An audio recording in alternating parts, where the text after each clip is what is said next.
Imagine peacefully waking up one morning, expecting everything to be just as normal as the other day, only to find that things are not as peaceful as you're used to.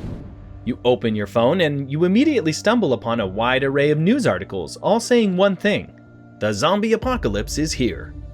Despite how movies and TV shows make this premise seem so awesome, to actually live in a zombie-ridden apocalyptic world actually is very frightening.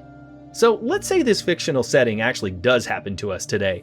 How long would you last in a zombie apocalypse?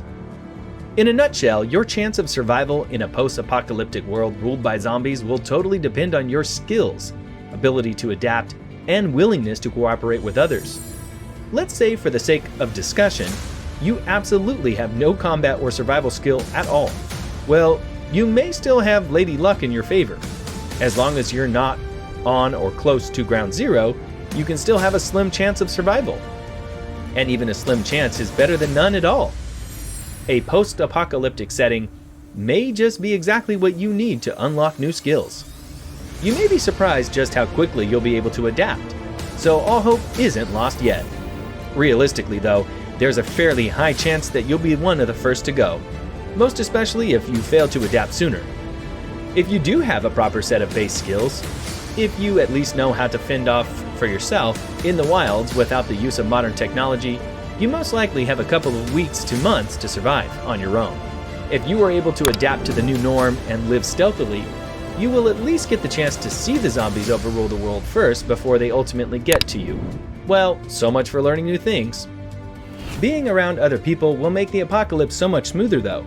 You will have a much higher chance of surviving as a part of a growing community rather than being a lone wolf. If you have a substantial amount of skill, not exactly the best in anything, with the help of other people, you can probably survive for a couple of months. Granted, you may cause harm to others because they will always end up covering for you whenever you can't cover for yourself. Your luck will eventually run out, and you too will fall victim to the new apex predators of the planet. If you have the makings of a bona fide survivor, make sure you keep your enthusiasm and willingness to adapt in touch with humility. If you start gaining a massive sense of overconfidence, this will end up biting you in the butt. That is, if a zombie doesn't bite you there first. You will most likely charge head first into a zombie fight, finding that you've bitten off more than you can chew. If this is your case, you will probably last a good 6 months, more than enough time to learn how to properly hunt right before you meet your demise. If you're skilled and wise enough, you can adapt to the hostile environment fairly quickly. You may last longer than most. However, if you lose the people around you and end up alone throughout your endeavor, the fact that so many around you died may make you lose your will to go on and survive. If you don't recover from this, or don't group up with a new community, it won't be the zombies that get you. It will be the lack of your humanity. You probably won't last longer than a year. If the loneliness won't get you and no zombies whatsoever will ever match your might, then you are a true survivor. You are willing to do almost anything to keep yourself going. You will be there in the end to tell the story of what went down and how you overcame the odds. But at what cost? Of course, all of this is considering the fact that a cure is non-existent. The best thing you can really do is to fight your way through a horde of zombies, equip yourself with the best weapons you can put your hands on, join a community of people who are striving to survive, and wait for a cure, or a vaccine at least. While this is all speculation and fun guessing at this point, what do actual scientists have to say on the matter though? If an actual study was done to indicate how long you can actually last a zombie apocalypse using scientific data and in-depth research? Well, thankfully, as a study like this has indeed been done. According to the physics students at Leicester University, humanity won't even last longer than a whole year. In just 12 months, they estimate that the zombies will have populated the Earth and caused the extinction of the human race. They calculated that in as little as 100 days, humans would be outnumbered 1,000,000 to 1 if an infectious zombie virus were to strike. That's an overwhelming number of zombies. After just 3 months, things would be looking pretty dire for humanity. They estimate that there would be 300 of us left alive at this point. Even if the last people on Earth were to somehow hold out for another 9 months, it is unlikely that they would be able to repopulate the planet without being infected or eaten first.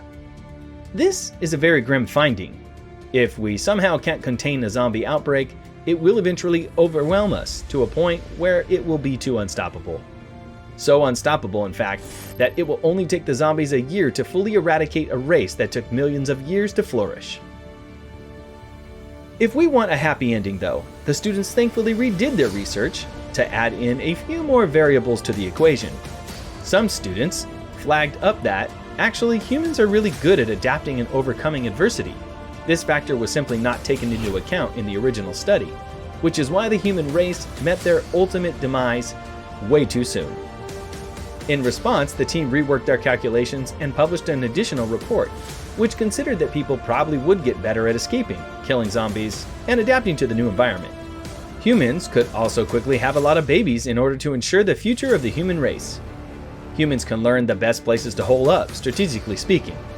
If they can isolate themselves properly enough, it will give them more time to come up with a cure or countermeasure before the mindless zombies even have the time to deal with them. Given humanity's newfound survival skills, handy weapons to fight back, and a proper strategy that adheres to the unpredictability of the zombies, the team re-estimated that it would take about 1,000 days, or 2.7 years, for humans to wipe out all the zombies. The human population should also start to recover from the attack in just 25 years. If humans can somehow find a way to stay away from the zombies and never have to cross with them ever again, this can also cause the demise of the zombies. If a zombie can't find a single human or animal left to feast on, considering the fact that they can't feast on each other, one of the things that makes zombies so terrifying will also end up being their undoing. They will eventually rot. Dead bodies follow a predictable pattern of decay, featuring 5 different stages: fresh, bloat, active decay, advanced decay, and dry skeletal. During the fresh stage, rigor mortis sets in and body fluids begin to pool. Within hours of death, the body starts to turn on itself, with the bacteria in the digestive tract beginning to literally digest the body from the inside out. Chemical waste creates an acidic environment as putrefaction begins, often within 36 hours. Many zombies seen in movies are in the fresh stage, characterized with skin lesions and minor discoloration. However, within hours or days, depending on the environment, the bloat stage would begin, featuring gaseous buildup and massive decoloration. By this time, the eggs laid by flies in the open orifices would hatch, causing the body to erupt in maggots, which feed on the dead flesh. By the time the body reaches the active and advanced decay stage, it would be falling apart. The remaining skin would drop away from the bone, and the internal organs and other soft tissues, including the brain itself, will have liquefied, leaving very little zombie. The final stage of dry skeletal could remain for years in the open, but there would be no muscles, tendons, or ligaments left to hold the bones together, much less give them mobility. So, humans, those that are left, can just group together and stay away from any zombie for as long as they can. Eventually, the zombies will end up just decaying on their own. That may be a different kind of horrifying, but at least you won't have zombies to deal with anymore.